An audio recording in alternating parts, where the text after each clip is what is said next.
Greg Wilpert, it's the Real News Network and I'm Greg Wilpert, coming to you from Baltimore. Economic data that was released this month shows that China's GDP growth is slowing down. China's nominal GDP growth rate for 2017 was 6.9%, much higher than any other developing country. However, recent data shows that the growth rate expected for 2018 will be 6.5% and then 6.3% the following 2 years. The slowdown of growth has drawn a great deal of media attention. It is attributed mostly to the new tariffs President Trump has imposed on China and to the so-called trade war that has emerged between the U.S. and China, as well as between the U.S. and the rest of the world. One of the excuses Trump has used for imposing tariffs on China is that it is engaging in currency manipulation.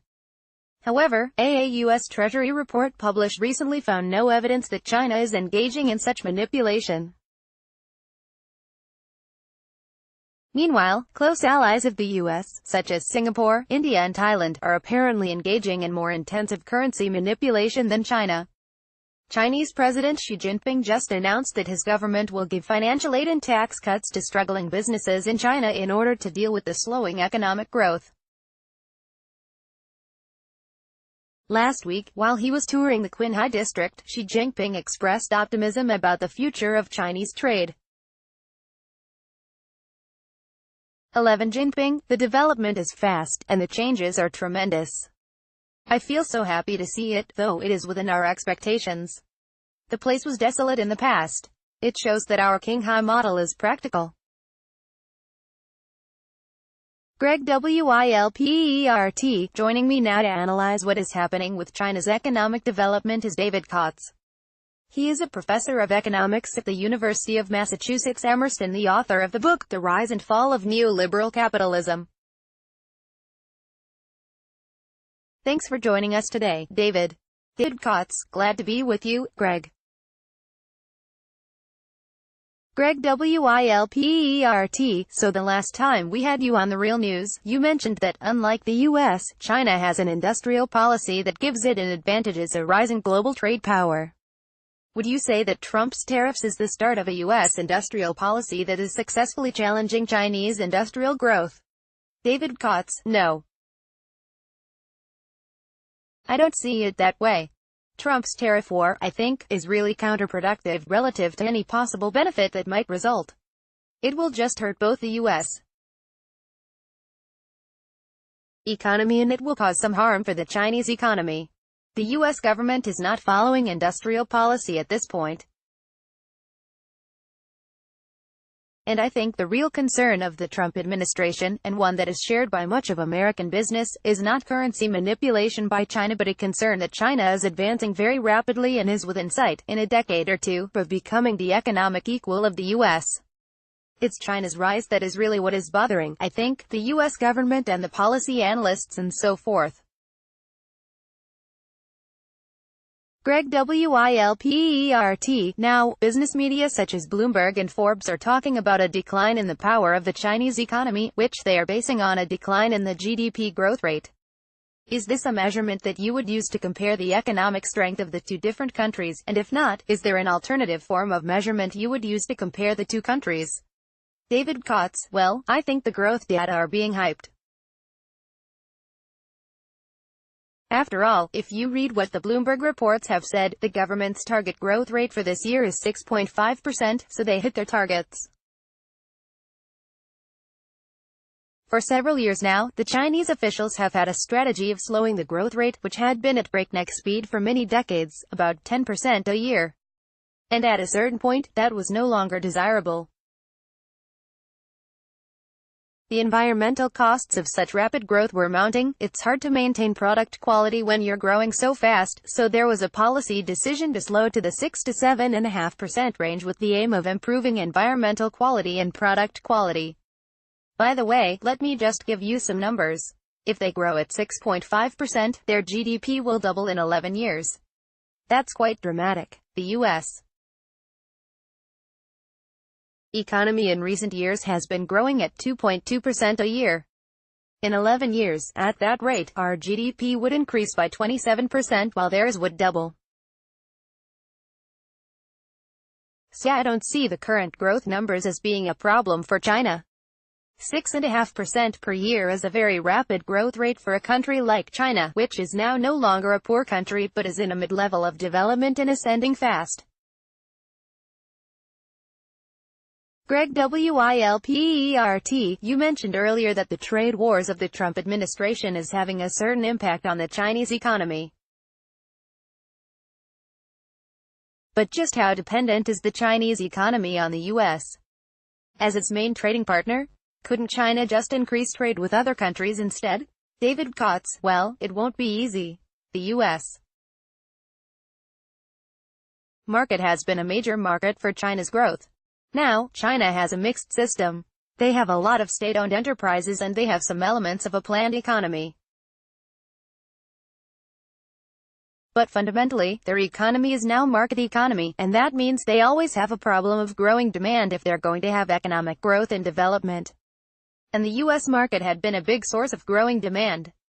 They've understood for some time that they can't continue to grow at rapid rates with the U.S. market playing a major role because the U.S.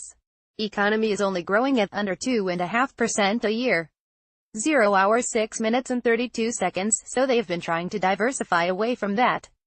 But it's not so easy. What China really needs is to grow more based on their domestic markets rather than on foreign markets. In the early to mid-2000s, their growth was very dependent on growing exports, which rose to 39% of GDP on the eve of the financial crisis in 2008. They no longer go that way. They need to have a domestic market-based growth, and so while there will be some bumps in dealing with the sudden tariffs from the Trump administration, that will only push them in the direction that they should go, of more domestic market-oriented growth. Greg Wilpert, I want to turn to that question, actually, in a moment. But first I want to ask another question about the role of Chinese ownership of U.S. debt in the form of U.S. Treasury bills. Does this ownership create leverage for the Chinese government in its trade negotiations with the U.S.? Or is it actually the other way around? Chinese ownership of Treasury bonds forced China to worry about the U.S. economy and the dollar. David Kotz, 0 hours 7 minutes and 44 seconds, both. On the one hand, the fact that the Chinese central bank has continued to buy U.S. debt securities has been very helpful for the U.S. economy. On the other hand, China has a certain dependence now on the U.S. as a result of holding so much U.S. debt. Some people think, my God, China has really got its claws around the neck of the U.S. economy. What if they suddenly started selling all their bonds? It would drive down their prices, drive up interest rates in the U.S. But that's not a possible policy for China because the U.S. could retaliate. I mean, a trade war is one thing, but war over the debt it's held under the securities held by China, that would be very dangerous for China. Since China is the creditor and the U.S. is the debtor, in an extreme conflict one could imagine the U.S. Congress passing a measure to cancel the debt held by China. I'm not saying it's likely, but I don't think China wants to get into a head-to-head battle over these U.S. securities that it holds. So I don't think that will be a big factor in the rising conflict between the U.S. government and China. Greg Wilpert, so now I want to turn back to the question of how China might be able to develop its own internal economy, its internal market, I mean. And I'm wondering if inequality might be a problem. The UBS Bank recently released a study showing that China had a larger increase in the number of billionaires than any other country in the world over the past decade. There are also economic studies, more generally, that argue that economic growth is hindered by rising inequality. Could it be that China's economic growth is also slowing down because inequality in China is growing? That is, in other words, that the domestic market, as you suggest, isn't growing fast enough in order to buy all the stuff that China is producing. David Kotz, exactly. China shares this problem with the USA. U.S. economic growth is being held back by a high and growing degree of inequality, and the same thing is happening in China, based on my analysis. And China is a huge country, like the U.S., in that regard. And historically, the long-term economic development of such large countries is primarily based on their domestic market. China was a very unusual case because a large country growing rapidly over several decades with a growing and quite substantial role for exports in their growth. But to transition to growth based on the domestic market, they've got to bring down the degree of inequality. But it's more than that. Chinese households save a huge percentage of their income, and this is primarily because of their insecurity, economic insecurity. Housing is extremely expensive, and households have to save to be able to afford a place to live. Education is expensive. They don't have retirement security. Healthcare is expensive.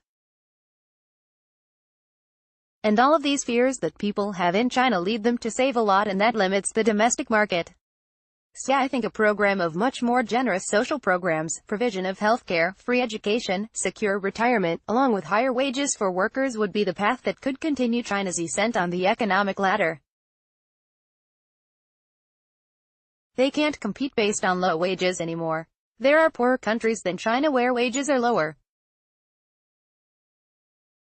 Their advance depends on improving technology, more high-scale product, and so forth. That's their move upward at this point.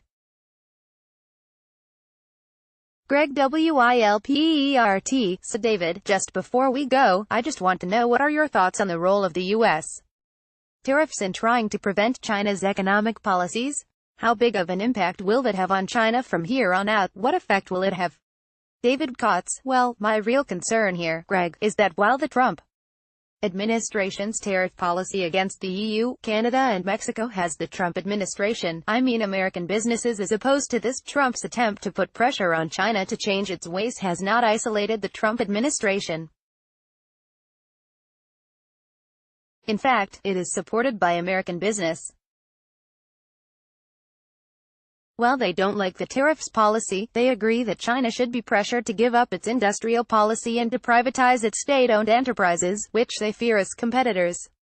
And this is, I think, an unresolvable conflict through negotiations, because China's continuing rise depends on continuing an industrial policy and continuing with a sizable role for state-owned enterprises, many of which are high-tech companies that are playing a key role in China's advance. So this, I'm afraid, is the traditional fear on the part of the dominant capitalist power in the world, the USA, when it sees another country rising, potentially to become its equal. And in a few decades, China could become the economic equal of the US, and this suggests the danger of a pre-World War I scenario. We've seen where this kind of conflict has led in the past, when rising tensions among powers have led to major wars. We have to hope it does not have that outcome in this case. Greg Wilpert, we're going to have to leave it there for now.